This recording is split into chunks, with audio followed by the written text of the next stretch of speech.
Okey, dalam bab 5 nisbah trigonometri, kita pergi bahagian pertama. Okey, dalam tajuk ini kita akan belajar tentang sinus, kosinus dan tangen bagi sudut tirus dalam segitiga bersudut tegak. Okey, segitiga bersudut tegak. Ketika segitiga bersudut tegak, ini segitiga bersudut tegak, kita akan jumpa dua sudut tirus. Okey, dua sudut tirus. Okey, di mana kita dah belajar masa tingkatan 1 sebelum ni. Sudut tirus ini adalah sudut yang nilai dia kurang daripada 90 darjah. Okey, sudut yang nilai dia kurang daripada 90 darjah. Okey, kita lihat.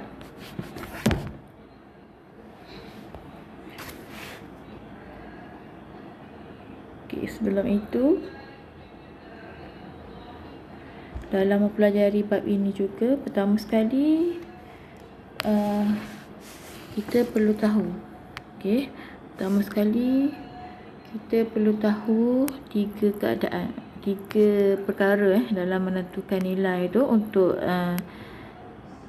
sinus, kosinus dan juga tangen. Kita kena tahu dalam segitiga bersudut tegak ni di mana sisi bertentangan, okey, sisi bersebelahan dan juga hipotenus.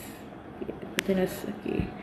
Bagi keadaan contoh yang diberikan ni, okey, kita diberi segitiga PQR. Okey, PQR di mana ini ialah sudut tirus. Sudut tirus. Katakan cikgu namakan sudut tirus ni dengan X dan juga, okey, diberi kat sini. Katakan cikgu ambil X kat sini lah, X bawah, X dan juga Y.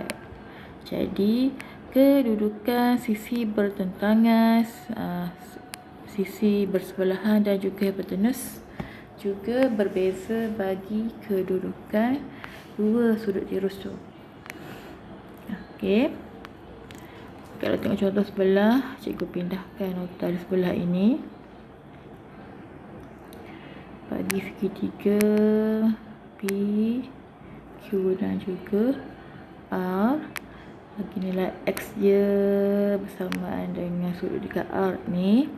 Jadi di mana kita nak tengok sudut sisi pertentangan, sisi bersebelahan dan juga hipotenus. Okey, hipotenus kita kena tahu bahawa dia adalah sisi yang paling panjang dalam segitiga bersudut tegak dan dia adalah sentang dengan sudut tegak.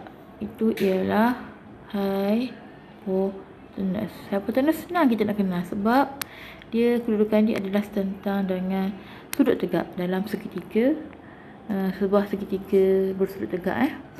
Okey, kat mana kita nak cari sisi setentang dan sisi sebelahnya? Okey, kita tengok X dekat R ni, sisi setentang ni depan kita, sisi di hadapan. Okey, jadi ini ialah sisi bertentangan. Okey, kita tulis ringkas saja. Sisi sentang dengannya. Okey. Kemudian jiran dia, okey, jiran ni ialah sisi bersebelahan. Sisi bersebelahan. Okey. Sisi bersebelahan. Okey, seterusnya kalau kita tengok kedudukan sudut tirus Y pula. Okey, kita lihat bagaimana pula untuk kedudukan sudut tirus Y bagi segitiga PQR. Pertama sekali kita tentukan kedudukan hipotenus. Semua dah tahu dia adalah sentang dengan sudut tegak. Itu ialah hipotenus. Okey, yang kedua, kita kena tahu kedudukan bagi sisi sentang dan juga sisi bersebelahan bagi Y. Jadi yang dihadapan dengannya ialah sisi setentang dan yang sebelah dengannya, iaitu jiran dia adalah sisi bersebelahan. Okey, apa-apa pun dalam bab ini kita kena tahu dulu kedudukan ketiga-tiga sisi ni, barulah kita boleh menyelesaikan soalan yang melibatkan sinus, kosinus dan juga tangent. Okey, sekarang kita tengok contoh soalan latihan.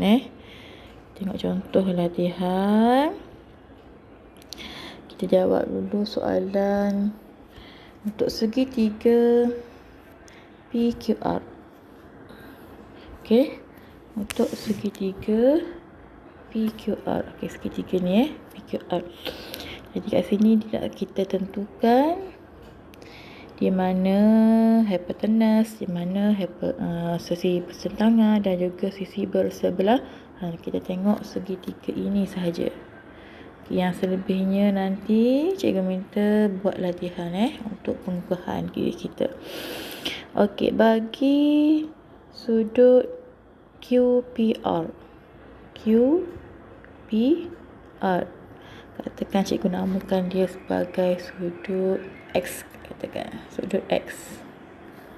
Okey, sudut X. Jadi yang tetap kat sini ialah yang setentang dengan sudut tegak adalah hipotenus. Jadi hipotenus, nama sisi dia ialah PR. Jadi apa ni ialah PR.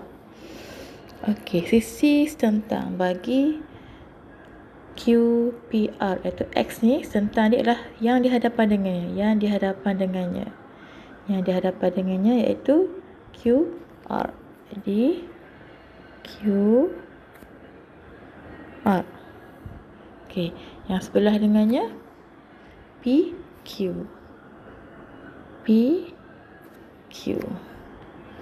Okey. Sekarang bagaimana pula untuk mencari hipotenus? Memang samalah. Sisi setentang dengan sisi bersebelahan bagi sudut PRQ. Katakan cikgu namakan dia sebagai sudut Y. Jadi yang setentang dan juga yang bersebelahan dengannya. Jadi yang setentang dengannya ialah PQ. Bersebelahannya dengannya ialah QR. Dan hipotenus sama PR. Jadi kena mahir bahagian ni dulu, barulah kita boleh teruskan dengan mencari nilai sinus, kosinus dan juga tangent.